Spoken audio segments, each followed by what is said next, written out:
amen.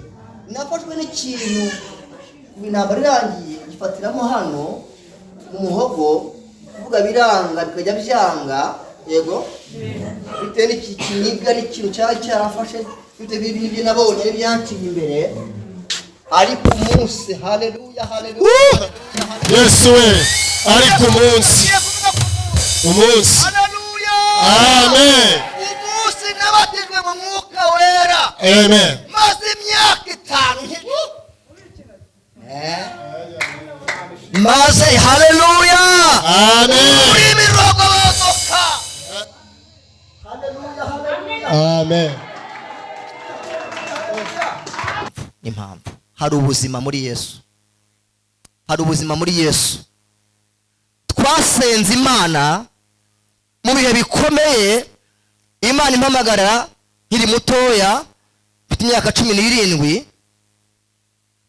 ndi Burasirazuba, ndi umuhinzi mpinga, nahingura nkajya kuvoma, nava kuvoma nkaza nkateka, namara guteka n'ibiryo natetse simbirye, ariko twakwinyabye ahantu twashyira ivi hasi iyeri kavuga iti mwana wanjye nubwo bimeze bityo nzakugaburira kandi uzarya uhage. Haleluya.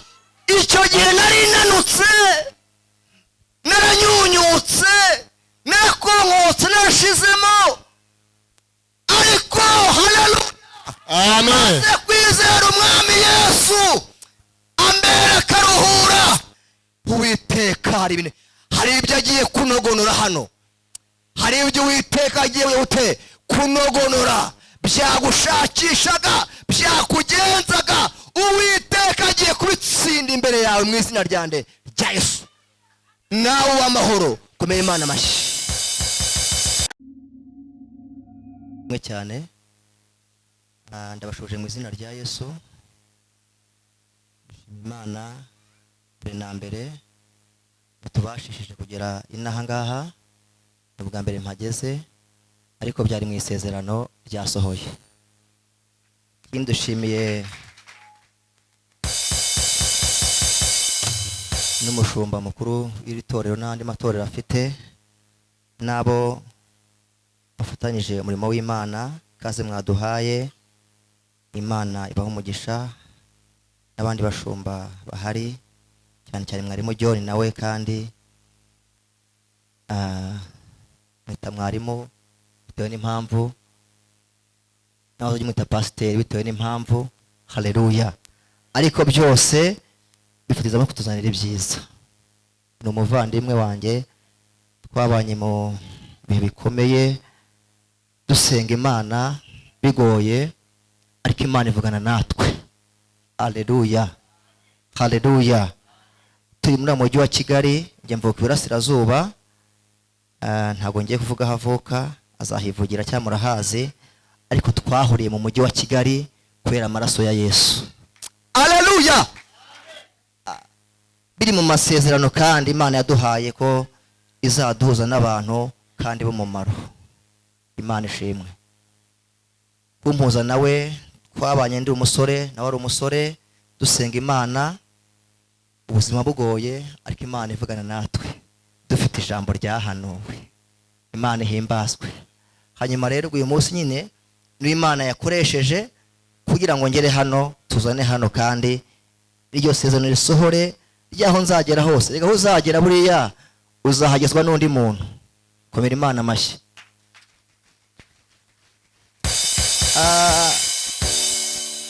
Ndi umugabo ufite umugore n'abana 3, mfite amateka akomeye, ariko kandi twizeye Imana ishobora byose, twabonye Imana ishoboye.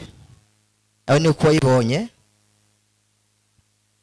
Hanyuma rero nkunda gufashwa, kugira ngo ko dusome ijambo ry'Imana, mbanze mbibwiraho gato. Nkunda gufashwa, hari impamvu ibintera.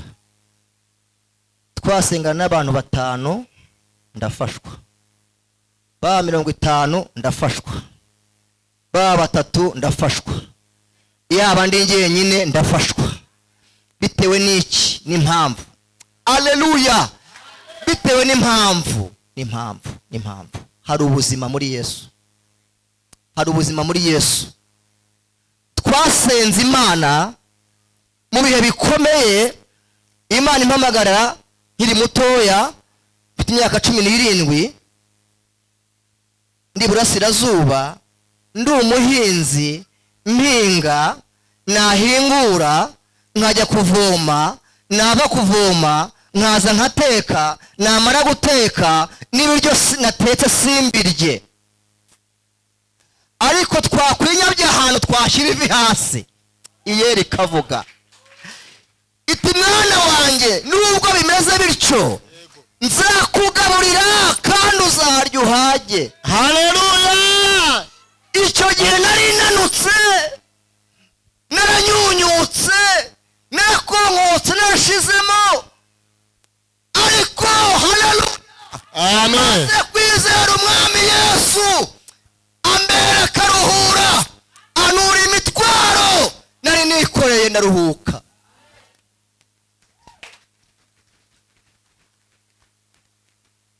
Shingiye ku mirimo yawe Mana, imbere ni heza. Shingiye ku mirimo yawe Mana, imbere ni heza. Niyo mpamvu rero bintera mu bana 7 iwacu sigaye njyenyine.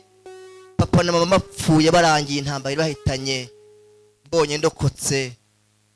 Nari intambara irangiriye, njya mu buzima bugoye, njya kuba ahantu hakomeye, bagira ngo nzapfe, ariko Imana ikinga akaboko. Haleluya. Mbari umbwire mugenzi wawe kwegereye ngo icyatumye Imana igusigaza kirahari. Cyatumye Imana igusigaza kirahari. Icyatumye Imana igusigaza kirahari. Mana ishimwe. Kirahari. Kirahari. Kirahari. Kirahari. Muri ubwo buzima numvisha iwacu washimye ngo ni imfubyi, Imana yamukoreye ubukwe, nanjye amavuta yahise azamuka. Nibutse ko nanjye Imana yabukoreye mu mujyi wa Kigali, ntagira epfo na ruguru, ariko afite Yesu. Mana ishimwe. Haleluya. Hanyuma nkunda gufashwa cyane. Iyo mvuga Imana ho ujya ubona ameze radio, na mikrofone nayikuraho. Haleluya. Hanyuma mu magambo asanzwe, ubuzima busanzwe, vuga amagambo make. Amen. Nafashwe n'ikintu intambara irangiye, gifatiramo hano mu muhogo, kuvuga biranga bikajya byanga. Yego, bitewe n'iki kiniga n'ikintu cyarafashe, bitewe n'ibyo nabonye n'ibyancinye imbere. Ariko umunsi, haleluya, haleluya, Yesu we, ariko umunsi, haleluya, amen, umunsi nabatijwe mu Mwuka Wera, amen, maze imyaka 5 maze haleluya, amen, uri imirongo bazoka, haleluya, haleluya, amen. Imana iruhura. Amen. Amen. Katuvuge gato. Maze gushyira turasenga, tuzamuka imisozi myinshi nk'azamutse nane kandi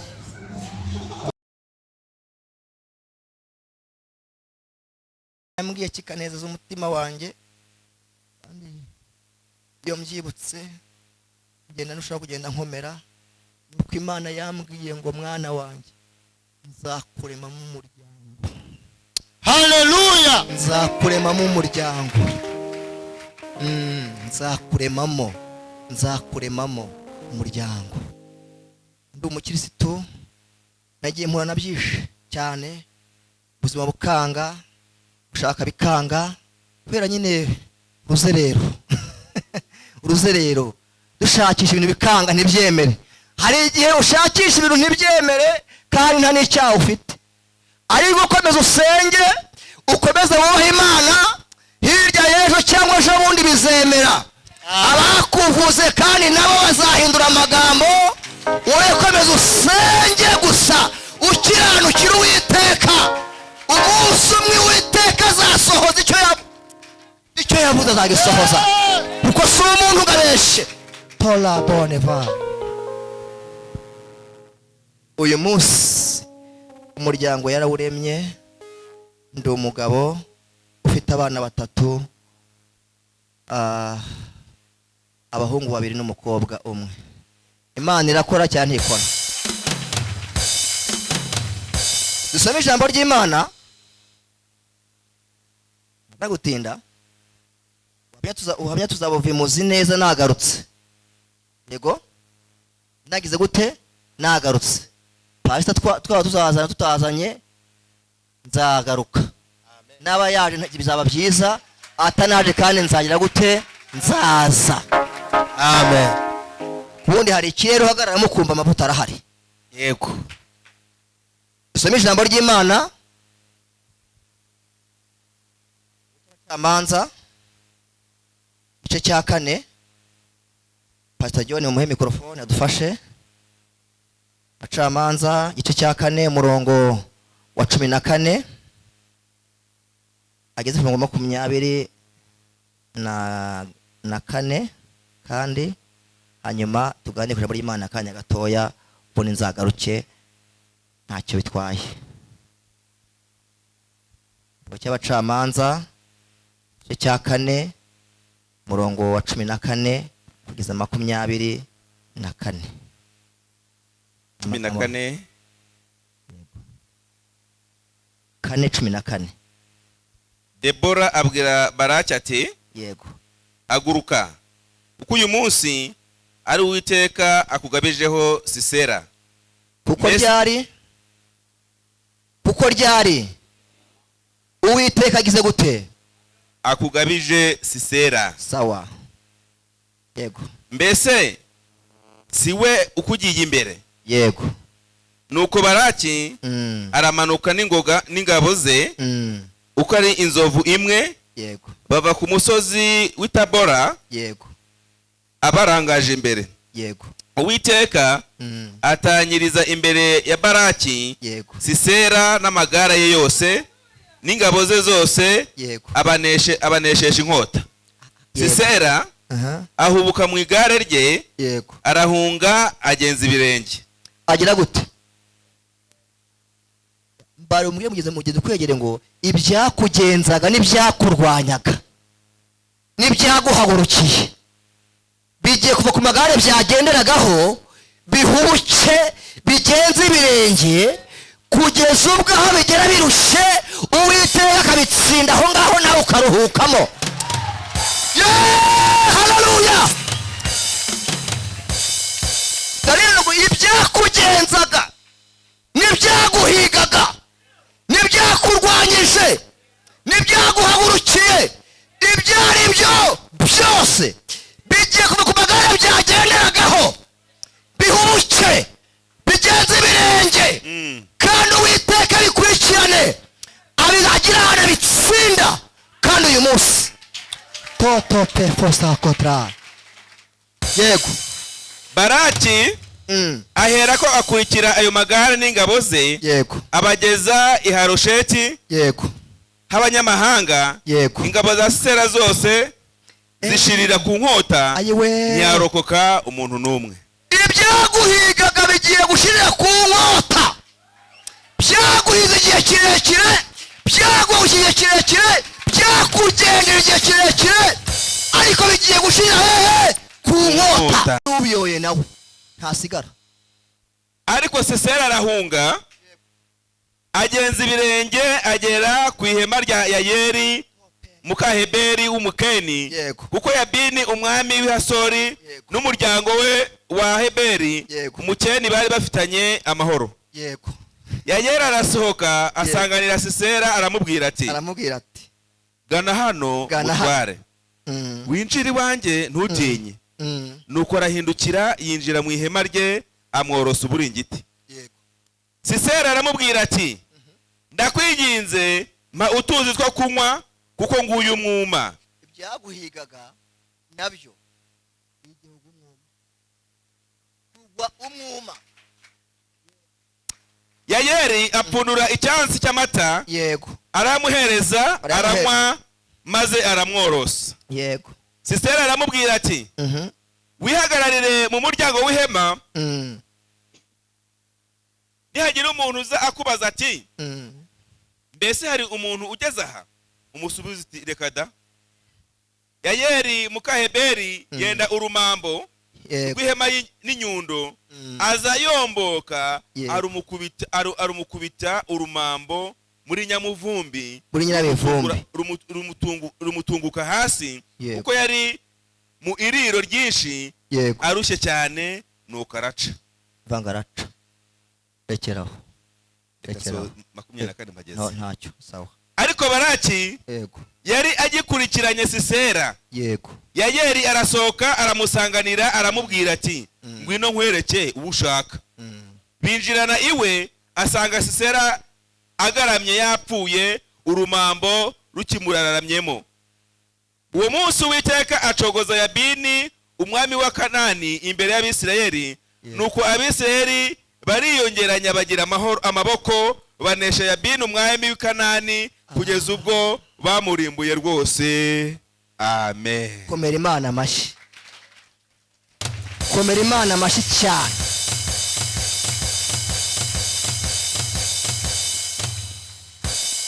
Abantu abantu bajya bakoresha abakomeye, nibyo? Yego. Niko abantu bagize gute? Niko abantu bakora. Yego. N'igihe Samweli Imana yemeye ngo genda i Betelehemu ujye kumenyimikira umwami ko niboneye uzaba umwami. Yego. Yarebye nk'umuntu. Hari uwaje avuga ati dore n'uyu. Arebye ikirere cye ngo agiye kumusukaho amavuta yakuva mu ihembe, aravura. Ongera umundi bari mu maso mbuto umugambi Imana igufite ntabwo uzayoba. Umugambi Imana igufiteho ntabwo uzayoba.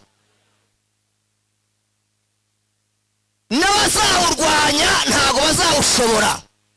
Komera Imana amashyi. Hanyuma rero Imana igifata abantu batamenyekana, yego, batamenyekana, yego, batamenyekana, batazwi. Haleluya, haleluya, haleluya. Igatuma bamenyekana, ikabashyigikira bakajya bute bakamenyekana. Haleluya. Bitewe n'impamvu Imana ibite kuri uwo muntu. Muri iyi ntambara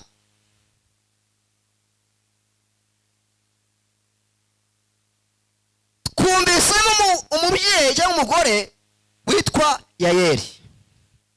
Yego. Yayeli uyu ngo ntiyabaga mu ihema cyane. Haleluya, haleluya. Ariko yakurikiranaga ibera mu ihema. Komera Imana amashyi. Akanasoma ibitabo, akamenya amateka y'intambara, uburyo Abisirayeli bagize gute barimo barwana, n'uburyo barimo baneshwa, akabikurikirana. Amakuru akaba yafite. Dufite abantu hano, yego, batazwi, yego, batazwi n'abantu, ariko bazwi n'Imana, kandi bakurikirana ibintu by'umurimo w'Imana, bakabisengera bucece. Haleluya, haleluya, haleluya, haleluya. Icyakora mu gihe Imana ishatse ikamuvana aho hantu, yego, ikamuteka ahandi hantu, nawe akamenyekana. Komera Imana amashyi. Yayeli nubwo atabaga mu ihema cyane, yego, ngo yagiraga ubuntu. Ngo amen. Imana yari ikizi, yego. Ikindi ngo yakundaga no gucumbikira iki abashyitsi. Amen. Iki Imana yari ikizi. Haleluya. Kandi yagiraga n'amata. Ngo n'amata. Haleluya. hanyuma y'icyo gihe Sisera azi ko arimo ahunga. Ndagutangariza yuko ibiguhiga n'ibikugenza igihe kirageze nabyo bigiye kuguhunga, kubera ko Uwiteka agize gute akugarutseho. Mana ishimwe, komera Imana amashyi. Urugamba rwari rwarabaye igihe kirekire bitewe n'impamvu y'Abisirayeli ko ngo bari baragomeye Uwiteka, bituma Uwiteka batanga, ariko ngo bamaze kugarukira Uwiteka baciye bugufi, batakira Uwiteka niho yemerewe gute kubatabara. Mwaratatse, Uwiteka aje kubatabara. Mwaratatse, Uwiteka agize gute aje kubatabara. Komera Imana amashyi.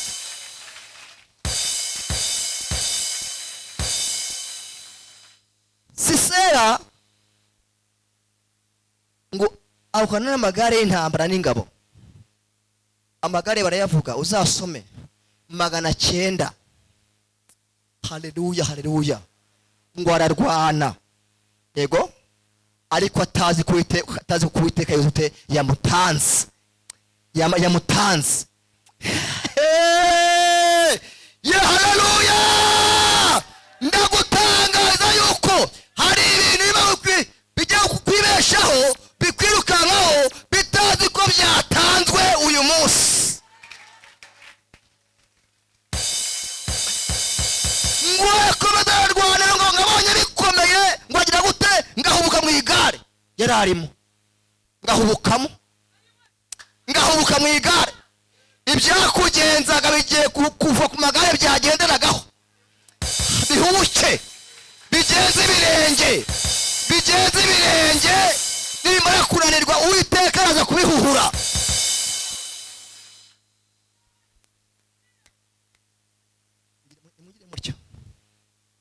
Yego, Imana ishimwe, Imana ishimwe, Imana ishimwe.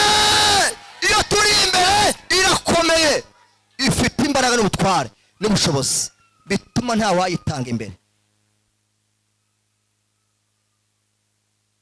Ngo ageze mu nzira, ngo ahura na Yayeli, yego, aramubwira ati humura ngwino iwanjye. Aramwoshosha, aramurembuza, ngwino. Ariko afite amakuru. Uyu Yayeli afite amakuru. Nimugire mutya. Yari afite amakuru. Ngo ngwino iwanjye humura. Ngamujyana iwe, yego, ngo yarananiwe, ngo amushyira ahantu, yego, ngo aramusasira, yego, aramusasira, agira ngo amuriture. Ayiwe, haleluya. Hari ibintu Uwiteka agiye kuritura byakugenzaga. Ngamaze kumusasira, ngamugejeje ahantu ku buriri neza. Ngo yananiwe, ngo wambabare ukama kutuzi two kunywa. Amugati kagira inkuru. Ngaho buruhutse gato kanze nkuzanire. Ngo azane cyasi cy'amata. Ngaramuhara nwashira inyota. Ngo araje ngararyama. Ngamworosa uburangiti. Agira gute? Amworosa uburangiti. Ariko afite amakuru. No kuntu wagenje bene wacu. No kuntu wagenje bene data, no kuntu wabahemukiye, nanjye Uwiteka arakungabije. Uwiteka agize gute arakungabije, nagushika nagugendana, ngiye gukudogonora. Waratambuka ngafata urumambo no kwihema, ngafata n'inyundo kinubi. Ngwaraza ashira muri nyamivumbi, ngo atikuramo ngahinguranya hasi, maze umwanzi w'Abisiraheli arapfa. Uwiteka aramunogonora. Ndagutangariza yuko uyu munsi ibyakugenzaga Uwiteka agiye kubinogonora mu izina rya Yesu, kandi bizamenyekana ko Uwiteka ari intwari mu ntambara. Uhereye uwo munsi haleluya haleluya haleluya haleluya. Ngo Abisiraheli bagira amahoro kandi baragwira kandi bitagendaga biremera. Uwiteka hari ibyo agiye kunogonora hano, hari ibyo Uwiteka agiye kunogonora byagushakishaga byakugenzaga. Uwiteka agiye kubitsinda imbere yawe mu izina rya Yesu. Nawe w'amahoro komeye Imana amashyi. Uyu munsi Uwiteka agutsindiye Sisera. Uwiteka agize gute? Agutsindiye Sisera bakugenzaga, abo ubukene, abo w'inzara, abo w'igisuzuguriro, uwo dayimoni uwo ari we ku buzima bwawe. Uwiteka uyu munsi agize gute? Aramunogonoye. Haleluya, aramunogonoye mu izina rya Yesu. Nawe uruhukemo. Tola bone stai fova tosha la bondrere fo. Yego abera baruhuke, abera baruhukemo, abera baruhukemo, abera baruhukemo, abera baruhukemo. Izo ndwara, abo badayimoni, abo baguteza, abo ngabo barabatuma. Uwiteka aje kunogonora mu izina rya Yesu.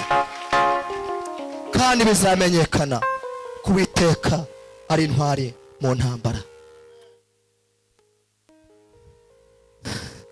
Sisera arapfa, aramunogonora, aramunogonora, aramunogonora, arapfa, arapfa, arapfa, uganga arapfa, uganga arapfa, arapfa. Umugambi Imana ifite kubera usohore,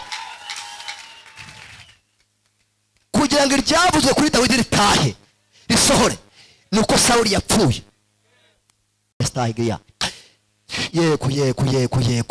Yego ndacyari aho hantu. Arapfa, arapfa, arapfa, arapfa. Udashaka gutera imbere arapfa, udashaka ko waguka arapfa, udashaka gukira arapfa mu izina rya Yesu. Arapfa mu izina rya Yesu.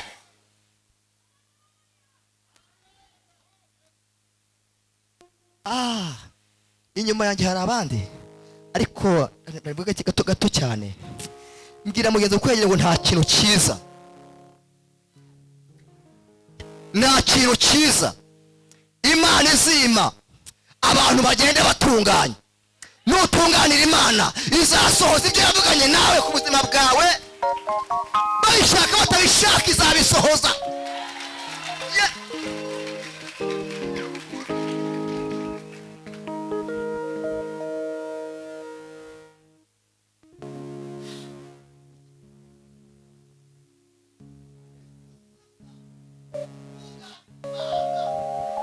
Ugasonza wizera Imana ukiranuka, mwenda umwe ukiranuka, na wundi izakwambika. Nza ukiranuka izakugaburira. Ibiryo birahari.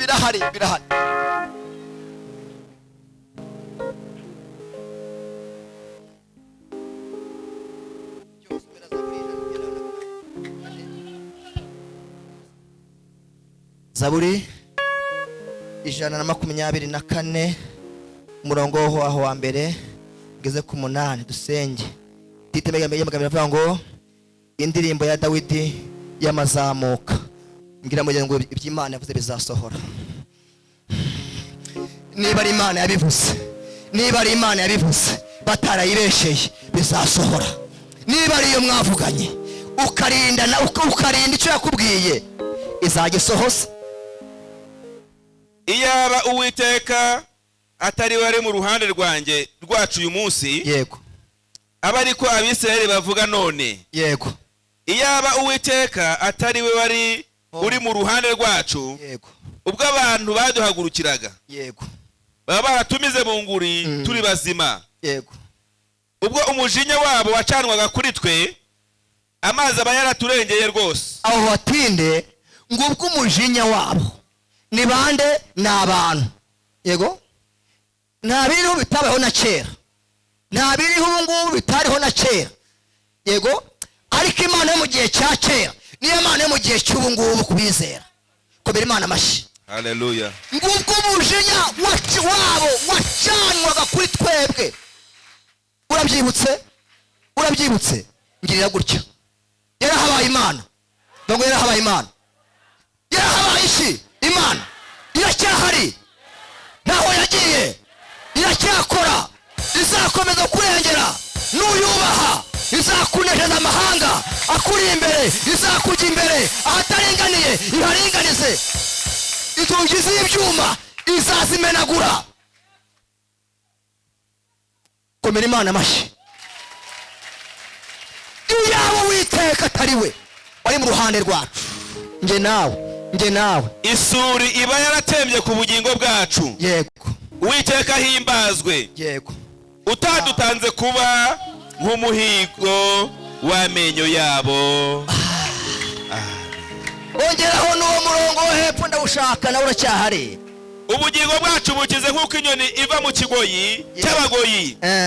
Ikigoyi kiracitse, natwe tuvamo turakira. Yego, gutabarwa kwacu kubonerwa mu izina ry'Uwiteka waremye ijuru n'isi. haleluya, haleluya, haleluya, haleluya, haleluya, haleluya, haleluya.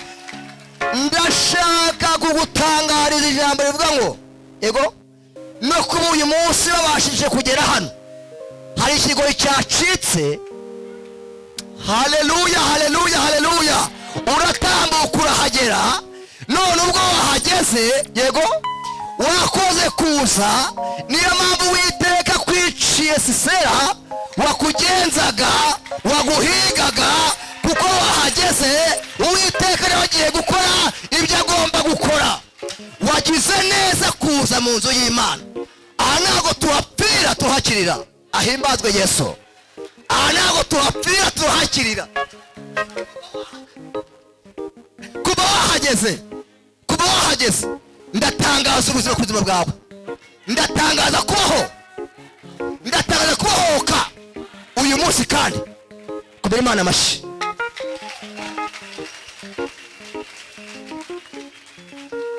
Ikigoyi kiracitse, natwe tuvamo turakira. Dukize nk'uko inyoni iva mu kigoyi cy'umugoyi. Ongera ugire gutya.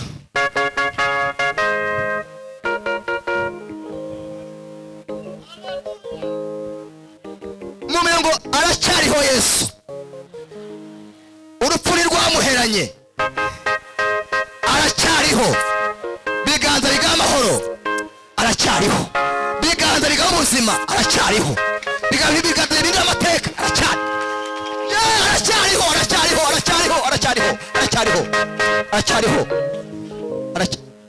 Ntihazagire umuntu ugusuzugura Imana yawe. Ni Imana ikora. Dawidi yandika Zaburi, ageze i Yerusalemu, iryavuzwe ritashye. Ongeme ngo rizataha, iryavuzwe rizataha, iryavuzwe rizataha. Icyo Imana yavuze kizasohora. Ngo ageze Yesu amaze kwicara ku ngoma. Haleluya. Ngo yibuke Imana yamukijije amaboko ya Sawuli, yibuke Imana yamukijije Goliyati. Aravuga Imana ihimbazwe, itaradutanze ku muhigo w'amenyo yabo. Tugiye gusenga Imana, tugiye gusenga Imana, tugiye gusenga iki? Imana. Yego, ikintu ngiye kukwingingira ni kimwe gusa, ni kimwe. Yego, ndakwingingira Imana yampamagaye ikaguhamagara kugira ngo imibanire yawe nayo izakomeza ibe myiza. Ibindi Imana izabyikorera, aho bizaca ntibikureba.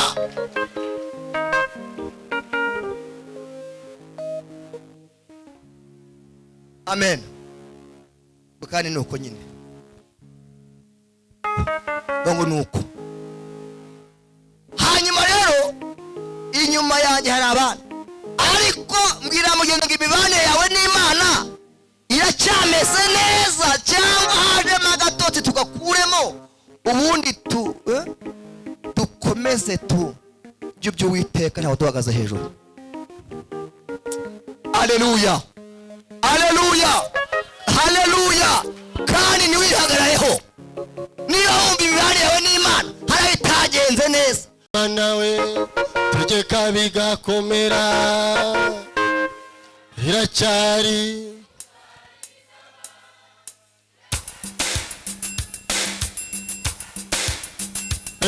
uko yari hashize iyo umunsi nihinduka, iracyari yamana, tegeka bigakomera, yizere ikomereho.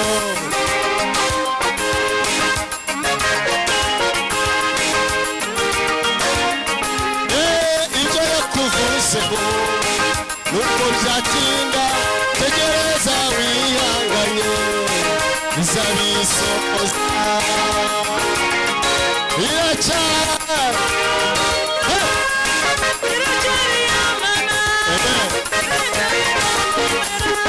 Bashumba muyikomereho, oya ntabwo ihinduka, iracyari yamana, tegeka iracyari bityo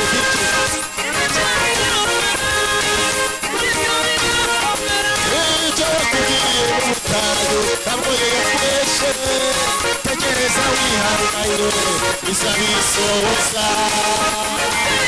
Iracyari yewe iracyari